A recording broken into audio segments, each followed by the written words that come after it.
Supreme court में 3 तलाक पर सुनवाई जो है वो शुरू हो चुकी है। 5 जजों की बेंच इस मामले में सुनवाई कर रही है। साथ ही साथ सुप्रीम कोर्ट ने ये साफ किया है कि बहु विवाह पर समीक्षा नहीं होगी, सिर्फ 3 तलाक पर सुनवाई होगी, ये सुप्रीम कोर्ट ने कहा है।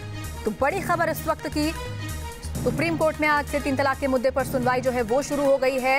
जगदीश सिंह सेहर की अध्यक्षता में 5 सदस्यीय संविधान जो है वो तमाम याचिकाओं पर सुनवाई कर रहा है। इस बीच ये भी साफ कर दिया गया है कि बहु विवाह पर समीक्षा नहीं होगी, सिर्फ 3 तलाक पर ही सुनवाई की जाएगी।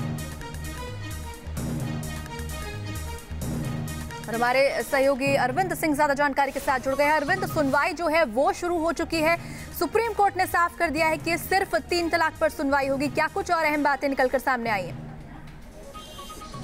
देखिए, 3 महत्वपूर्ण बातें सुप्रीम कोर्ट में चीफ जस्टिस JS खेहर ने जैसे इस मामले की सुनवाई शुरू हुई कही है। पहली बात ये कि उन्होंने कहा है कि अदालत इस पर विचार करेगी कि क्या ट्रिपल तलाक या निकाह हलाला जैसी परंपराएं इस्लाम का अभिन्न अंग है या नहीं।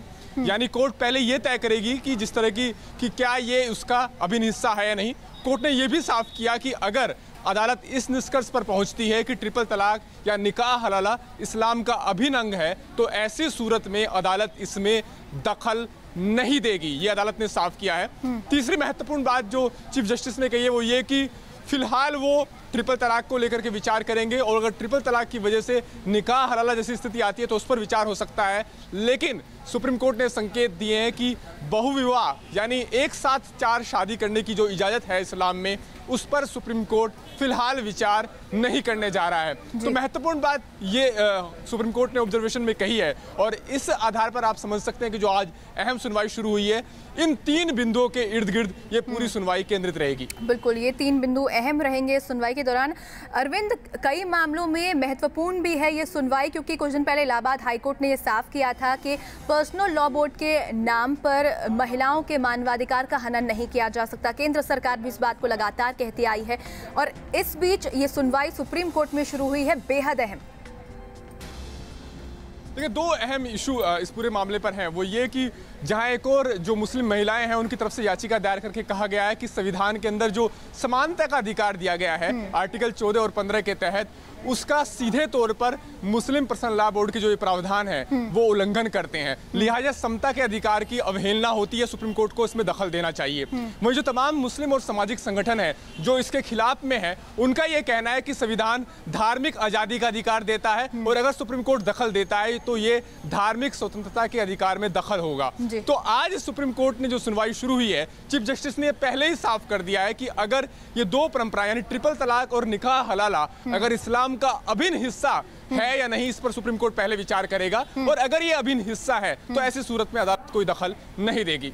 जी चलिए, शुक्रिया अरविंद तमाम जानकारी और बातचीत के लिए। तो सुप्रीम कोर्ट ने अपना रुख साफ कर दिया है। इस बीच 3 तलाक के मुद्दे पर याचिकाकर्ता फराह फैज से बात की हमारे संवाददाता अरविंद सिंह ने। देखिए फराह मैम, आपने जो याचिका दायर की है उसमें क्या कुछ मुख्य तौर पर कहा गया है? देखिए, मैंने अपनी याचिका में यही कह रखा है कि जो शरिया लॉ है उसका कोडिफिकेशन हो जाना चाहिए और जितने भी मामले हैं, जो भी डिस्प्यूट्स अराइज होते हैं मुस्लिम कम्युनिटी में, मैट्रिमोनियल डिस्प्यूट्स जो हैं, वो सारे के सारे हमारी कोर्ट जो हैं, जो हमारे देश की न्याय व्यवस्था है, उसी को डिसाइड करने चाहिए। ये जो दारुल क़ज़ा वगैरह चल रहे हैं, इनमें डिसाइड नहीं होने चाहिए, क्योंकि इनमें डिसाइड करने वाले जो मुफ्ती काजी हैं वो मेरे हिसाब से वो उनको पूरी जानकारी नहीं होती, कॉन्स्टिट्यूशन का पता नहीं है, एक्ट्स का पता नहीं है।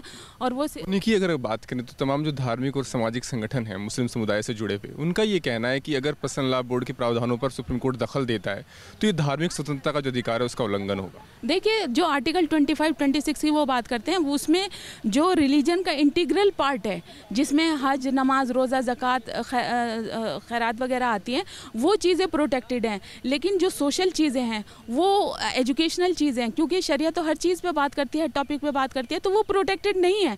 तो इसलिए अगर इनको सुना जाएगा, इनका कोडिफिकेशन कर दिया जाएगा, तो इससे ना तो हमारी शरिया हर्ट होती और क्रिमिनोलॉजी का एग्जाम्पल आपके सामने, एविडेंस एक्ट आपके सामने है, प्रॉपर्टी एक्ट आपके सामने है, prohibition of child marriage act आपके सामने, वो सारी चीज़ें भी तो फॉलो की जा रही है, मुस्लिम मानते हैं। वीडियो जर्नलिस्ट दिव्य चौबे के साथ अरविंद सिंह, न्यूज़ नेशन, दिल्ली।